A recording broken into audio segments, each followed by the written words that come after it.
Assalamualaikum warahmatullahi wabarakatuh. Sampurasun Akang Teteh. Berjumpa kembali bersama saya Tiara Nividia. Selama beberapa menit ke depan akan menemani Akang Teteh dalam program Bewara SMTV.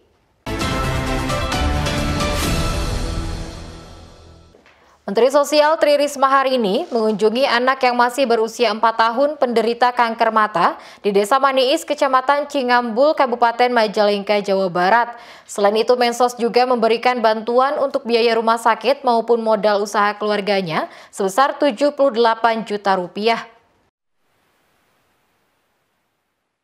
Menteri Sosial Tri Risma hari ini mengunjungi Kabupaten Majalengka dalam rangka memberikan bantuan kepada anak yang mengalami kanker mata. Mensos yang didampingi Bupati dan Kapolres Majalengka tiba di rumah kediaman anak yang mengidap penyakit kanker mata di Desa Maniis, Kecamatan Cingambul. Langsung menyerahkan bantuan untuk biaya rumah sakit dan juga untuk biaya modal usaha keluarganya sebesar 78 juta rupiah. Azkia Kurota Akyun merupakan anak dari pasangan suami istri Aceng Nahyudi dan Siti Mariam mengidap penyakit kanker mata sejak usia 3 tahun. Kini kondisi anak tersebut mulai membaik setelah proses pengobatannya yang terus-menerus didampingi Kementerian Sosial.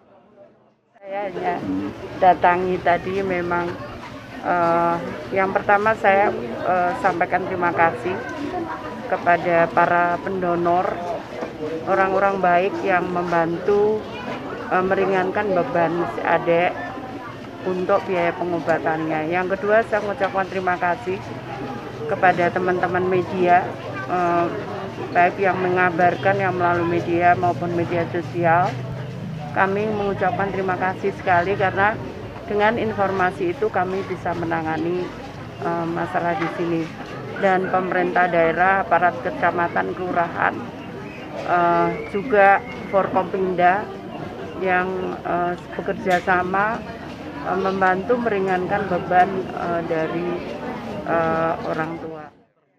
Sementara Azkia, sejak September 2021 mengalami gejala pembengkakan bola mata dan kelopak mata, disertai keluarnya cairan seperti nanah. Dokter mendiagnosa sebagai orbital limfangioma atau kanker mata pada sebelah kanan.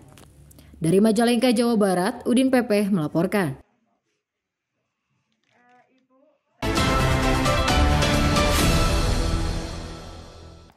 Sejak tahun 2020 lalu, tercatat sudah ada 3.660 informasi hoaks yang beredar di masyarakat Jawa Barat. Sebagai upaya menangkal hoaks, Diskominfo Jawa Barat gencar melakukan edukasi, sekaligus menggandeng media yang terverifikasi Dewan Pers. Semenjak pandemi COVID-19 melanda tanah air, jumlah informasi hoaks yang beredar di masyarakat Jawa Barat kian meningkat. Diskominfo Jabar mencatat, tahun 2020 lalu terdapat 3.660 informasi hoaks dari 5.154 aduan ke Jabar Saber Hoaks yang beredar melalui platform media sosial. Sementara sejak awal tahun 2022 ini, sudah ada 272 hoaks dari aduan dan pemantauan Saber Hoaks. Hal tersebut disampaikan di sela uji kompetensi wartawan digelar di Bandung, Jawa Barat pada Kamis 12 Mei lalu. Guna mencegah hal buruk pada masyarakat, Diskominfo Jabar kian gencar melakukan edukasi, di antaranya melalui literasi digital, serta mengajak peran jurnalis yang mampu memberikan informasi akurat. Jadi semakin banyak masyarakat yang terpapar oleh informasi yang benar, ini kami yakin masyarakat juga tingkat edukasi atau literasinya semakin meningkat. Jadi slogan saring sebelum sharing gitu ya, dan slogan-slogan lainnya cek recheck itu sebelum menyebarkan, ini menjadi habit tentang masyarakat kita yang jumlah informasi yang setiap hari beredarnya mungkin bisa ratusan bahkan ribuan. Sementara sejauh ini, peran media massa sendiri masih dinilai kuat dalam menangkal informasi bohong yang beredar di masyarakat. Seperti disampaikan Ahmad Johwar, salah seorang anggota Dewan Pers yang hadir dalam kegiatan tersebut. Menurutnya, selain dapat menangkal hoaks melalui seminar, peran media masih efektif dalam memberikan pemahaman kepada masyarakat, utamanya di era digitalisasi. Media lah yang sebenarnya dapat cukup efektif menangkal berbagai hoaks tadi, berbagai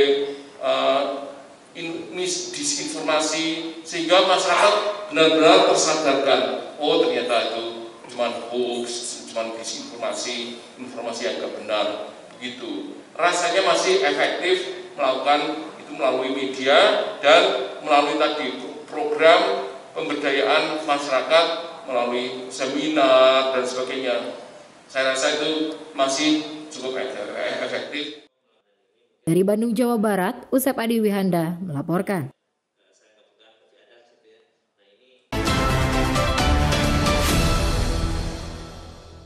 Saksi ahli diturunkan Satreskrim Polres Sumedang, Jawa Barat guna melakukan penyidikan penyebab banjir bandang di kawasan wisata Citengah, Sumedang Selatan.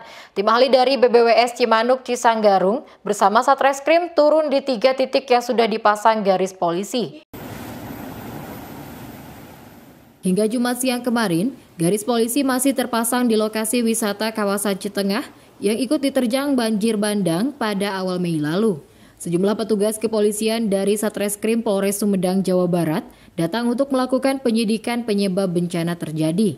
Bahkan tim ahli dari BBWS Cimanuk Cisanggarung diturunkan untuk meneliti penyebab banjir bandang yang terjadi. Sementara sejauh ini, Polres Sumedang telah memeriksa sejumlah saksi yang mengetahui peristiwa itu terjadi, termasuk pemilik lokasi wisata yang berada persis di bantaran Sungai Citengah. Untuk kasus penyidikannya, kita dari Polres Sumedang sedang menangani, sudah dilakukan pemeriksaan beberapa saksi, baik saksi yang mengetahui maupun pemilik dari tempat wisata ini. Untuk Polres Sumedang mendatangkan ahli untuk hari ini aja. Ya, kedepannya nanti mendapat keterangan dari tim ahli untuk kejadian yang terjadi di tempat wisata Desa Citengah. Ya. Berapa titik Pak yang diperiksa Pak? Masih yang diperiksa ada 3 titik. Satreskrim sendiri masih akan terus mengumpulkan data untuk dapat menentukan penyebab dan penerapan tersangka terkait peristiwa yang terjadi. Dari Sumedang, Jawa Barat, Usep Adi Wihanda melaporkan.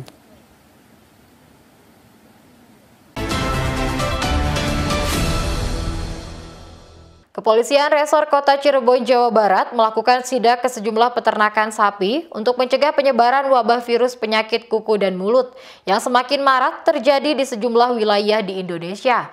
Hasilnya, PMK sendiri untuk sementara di wilayah Cirebon masih aman dan masyarakat diminta untuk melaporkan ke Dinas Peternakan jika ditemukan virus PMK pada hewan ternak. Petugas Polresta Cirebon bersama dokter hewan dari Puskeswan Ciledug, Kabupaten Cirebon, melakukan sidak ke sejumlah peternakan hewan di wilayah Kecamatan Gebang, Kabupaten Cirebon, Jawa Barat pada Jumat siang. Sidak ini dilakukan untuk mengantisipasi penyebaran penyakit mulut dan kuku atau PMK pada hewan ternak khususnya sapi. Selain untuk mencegah penyebaran virus PMK, sidak tersebut juga untuk memastikan kesehatan hewan yang nantinya akan dikonsumsi masyarakat Kabupaten Cirebon dan luar Cirebon. Dari hasil pemeriksaan di seluruh peternakan hewan yang berada di wilayah Kabupaten Cirebon, bisa dipastikan kondisi hewan ternak dalam kondisi sehat dan bisa dikonsumsi dan tidak ada yang terjangkit PMK. Untuk pemeriksaan pencegahan PMK, sementara kami lihat dari peternakan yang ada di Pak Haji Tukijan di Desa Gebang, alhamdulillah belum ada tanda-tanda menunjukkan PMK. Jadi insya Allah secara klinis hewan di sini masih aman dari PMK. Jadi kami dari tim Polresta Cirebon langsung sidak ya ke kandang-kandang peternakan hewan, ya khususnya di sini ada sapi di peternakan yang pemiliknya adalah Haji Tukijan di Desa Gebang, ya sudah melakukan satu persatu terhadap hewan yang dipelihara di sini. Yang alhamdulillah, ya hewan-hewan ternak di sini khususnya sapi ya di sini itu tidak terjangkit PMK, ya penyakit mulut dan kuku. Selain melakukan sidak, pihak kepolisian juga menghimbau kepada para peternak hewan agar segera melaporkan ke Dinas Peternakan atau ke kepolisian jika ada temuan hewan ternak dengan gejala penyakit kuku dan mulut. Dari Cirebon, Jawa Barat, Udin Pepe melaporkan.